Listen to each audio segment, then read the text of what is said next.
Stroke ಏನಕ್ಕಾಗತ್ತೆ, ಅದನ್ನ ಹೇಗೆ ತಡೆಗಟ್ಟಬೇಕು, ಎಲ್ಲ ಕುರಿತಾದ ಮಾಹಿತಿಯನ್ನ ನೀಡೋದಕ್ಕೆ ಬನ್ನೇರುಘಟ್ಟ ಅಪೋಲೋ ಹಾಸ್ಪಿಟಲ್ನ ಸೀನಿಯರ್ ನ್ಯೂರಾಲಜಿಸ್ಟ್ ಆಗಿರುವಂತಹ ಸೂರ್ಯನಾರಾಯಣ್ ಶರ್ಮಾ ಅವರಿದ್ದಾರೆ. ಸರ್, ಸ್ಟ್ರೋಕ್ ಅನ್ನೋದು ಭಾಳ ಕಾಮನ್ ಡಿಸೀಸ್. ಈಗ ವಾರ್ಷಿಕವಾಗಿ ಸುಮಾರು 15 ಮಿಲಿಯನ್ಗಿಂತ ಜಾಸ್ತಿ ಜನ ಪಾರ್ಶ್ವವಾಯುಗೆ ತುತ್ತಾಗ್ತಾ ಇದ್ದಾರೆ. ಅದರಲ್ಲಿ ಜಾಗತಿಕವಾಗಿ ಮಾರಣಾಂತಿಕ ಕಾಯಿಲೆಗಳಲ್ಲಿ ಪಾರ್ಶ್ವವಾಯು 2ನೇ ಸ್ಥಾನ. ಹಾರ್ಟ್ ಅಟ್ಯಾಕ್ ಆದಮೇಲೆ stroke is second commonest cause of death. ಭಾರತದಲ್ಲಿ ಇದು 3rd commonest cause of death. ಹಾಗಾಗಿ ಪ್ರತಿ ದಿನ ಬೆಂಗಳೂರಿನಲ್ಲಿ ಸುಮಾರು 50ಕ್ಕೂ ಹೆಚ್ಚು ಪಾರ್ಶ್ವವಾಯು ಪ್ರಕರಣಗಳು ವರದಿಯಾಗ್ತಾ ಇದೆ. ಹಾಗಾಗಿ ಇದಕ್ಕೋಸ್ಕರ ನಾವು ಜಾಗೃತಿ ಅಭಿಯಾನವನ್ನು ಮಾಡೋದು, ಸಾರ್ವಜನಿಕರಲ್ಲಿ ಜಾಗೃತಿ ಮೂಡಿಸೋದು ಭಾಳ ಮುಖ್ಯ. ಸ್ಟ್ರೋಕ್ ಆಗಿ ಫಸ್ಟ್ 4.5 ಗಂಟೆಗಳ ಕಾಲವನ್ನು ನಾವು ಗೋಲ್ಡನ್ ಅವರ್ ಅಥವಾ ಸುವರ್ಣ ಸಮಯ ಅಂತ ಕರಿತೇವೆ.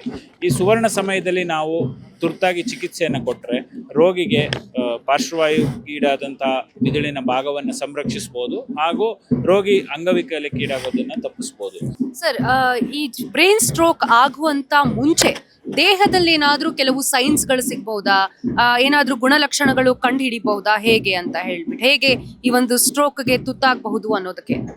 ಸ್ಟ್ರೋಕಿಂದ ಸಾಧಾರಣವಾಗಿ ರೋಗಿಗಳಿಗೆ ಅವ್ರಿಗೆ ಸಾಕಷ್ಟು ಚಿಹ್ನೆಗಳು ಕಾಣಿಸ್ಕೊಳ್ಳುತ್ತೆ.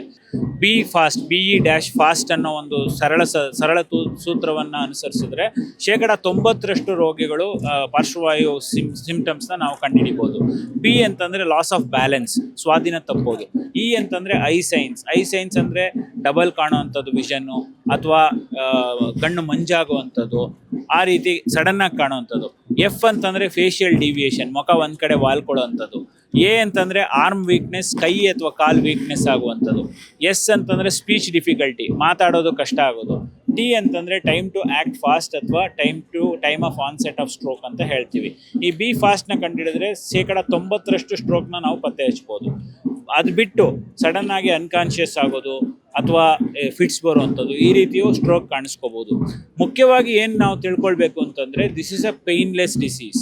ನೀವೇನಾಗುತ್ತೆ, ಕೈ ವೀಕ್ ಆಯಿತು ಅಂತಂದಾಗ ರಾತ್ರಿ ನೀರು ಕುಡಿದ್ಬಿಟ್ಟು ಏನೋ ಶುಗರ್ ಲೋ ಆಗಿದೆ ಅಂದ್ಬಿಟ್ಟು ಮತ್ತೆ ಮಲ್ಕೊಂಡು ಬೆಳಗ್ಗೆ ಎದ್ದ ತಕ್ಷಣ ಫುಲ್ ಸ್ಟ್ರೋಕ್ ಆಗಿರುವಂಥ ಸಾಕಷ್ಟು ಉದಾಹರಣೆಗಳನ್ನು ನಾವು ನೋಡಿದ್ದೇವೆ. ಸರ್, ನೀವು ಹೇಳಿದ್ರಿ ಹಾರ್ಟ್ ಅಟ್ಯಾಕ್ ನಂತರ ಜಾಸ್ತಿ ಹೆಚ್ಚಾಗಿ ತುತ್ತಾಗೋದು ಈ ಒಂದು ಬ್ರೈನ್ ಸ್ಟ್ರೋಕ್ಗೆ ಅಂತ ಹೇಳಿ. ಸೊ ಹಾಗಾದ್ರೆ ಜನರಲ್ಲಿ ಇದರ ಬಗ್ಗೆ ಯಾವ ರೀತಿ ಮನವರಿಕೆ ತುಂಬಾ ಇಂಪಾರ್ಟೆಂಟ್, ಹಾಗೆ ಅದನ್ನ ತಡೆಗಟ್ಟಬೇಕು ಅಂದ್ರೆ ಅವರ ಜೀವನ ಶೈಲಿ ಯಾವ ರೀತಿಯಾಗಿರ್ಬೇಕು ಅಂತ? ಮೊದಲನೇದು, ಈಗ ಸ್ಟ್ರೋಕಲ್ಲಿ 60% ರೋಗಿಗಳಿಗೆ BP ಇರುತ್ತೆ. 60%. 32-35% ಜನಕ್ಕೆ ಶುಗರ್ ಇರುತ್ತೆ. ರಿಸ್ಕ್ ಫ್ಯಾಕ್ಟರ್ಸ್ ಅಂತ ಹೇಳ್ತೀವಿ. 10 ಕಾಮನ್ ರಿಸ್ಕ್ ಫ್ಯಾಕ್ಟರ್ಸಿಂದ ಸ್ಟ್ರೋಕ್ ಆಗುವಂಥ ಚಾನ್ಸಸ್ ಜಾಸ್ತಿ. ಒಂದು, BP ಜಾಸ್ತಿ ಆಗೋದ್ರಿಂದ. 2ನೇದು ಶುಗರಿಂದ. 3ನೇದು ಹೈ ಕೊಲೆಸ್ಟ್ರಾಲು. 4ನೇದು ಹಾರ್ಟ್ ಅಟ್ಯಾಕ್ ಅಥವಾ ಹಾರ್ಟ್ ಪ್ರಾಬ್ಲಮ್ಸು. 5ನೇದು ಏಟ್ರಿಯಲ್ ಫಿಬ್ರಿಲೇಷನ್ ಅಂತ heart arrhythmia, heart beat related. 6ನೇದು ಸ್ಮೋಕಿಂಗ್ ಅಂತ ಹೇಳ್ತೀವಿ. 7ನೇದು ಎಕ್ಸೆಸಿವ್ ಆಲ್ಕೋಹಾಲ್ ಇಂಟೇಕ್. 8ನೇದು ಸೆಡೆಂಟ್ರಿ ಲೈಫ್ ಸ್ಟೈಲ್ನ ಈಗ ವಿಶ್ವ ಆರೋಗ್ಯ ಸಂಸ್ಥೆಯವರು ಸಿಟ್ಟಿಂಗ್ ಈಸ್ ನ್ಯೂ ಸ್ಮೋಕಿಂಗ್ ಅನ್ನೋ ಒಂದು ಘೋಷವಾಕ್ಯವನ್ನು ಮಾಡಿದ್ದಾರೆ. 9ನೇದು ಕತ್ತಿನ ರಕ್ತನಾಳಗಳಲ್ಲಿ ರಕ್ತ ಹೆಪ್ಪುಗಟ್ಟಿ ಈ ಥರ ಆಗುತ್ತೆ. ಮುಂದಿನದು ಹೈಪರ್ ಹೋಮೋಸಿಸ್ಟಿನಿಮಿಯಾ ಅಂತ ಒಂದು, ಮತ್ತು ಸ್ಲೀಪ್ ಏಪ್ನಿಯಾ ಅಂತ ಹೇಳ್ತೀವಿ, ಗೊರಕೆ ರೋಗ ಇರುತ್ತಲ್ಲ ನೈಟ್ ಟೈಮಲ್ಲಿ, ಅದರಿಂದನೂ ಸ್ಟ್ರೋಕ್ ಆಗುವಂಥ ಸಾಧ್ಯತೆಗಳು ಜಾಸ್ತಿ. ಸೊ ಈ ಎಲ್ಲ ರಿಸ್ಕ್ ಫ್ಯಾಕ್ಟರ್ಸ್ನ ನೀವು ಪ್ರಿವೆಂಟ್ ಮಾಡಿದ್ರೆ ಅಥವಾ ಅದನ್ನು ಸರಿಗೆ ಕಂಟ್ರೋಲ್ ಮಾಡಿದ್ರೆ 90% ಪಾರ್ಶ್ವವಾಯು ಪ್ರಕರಣಗಳನ್ನು ನಾವು ತಡೆಗಟ್ಟಬಹುದು.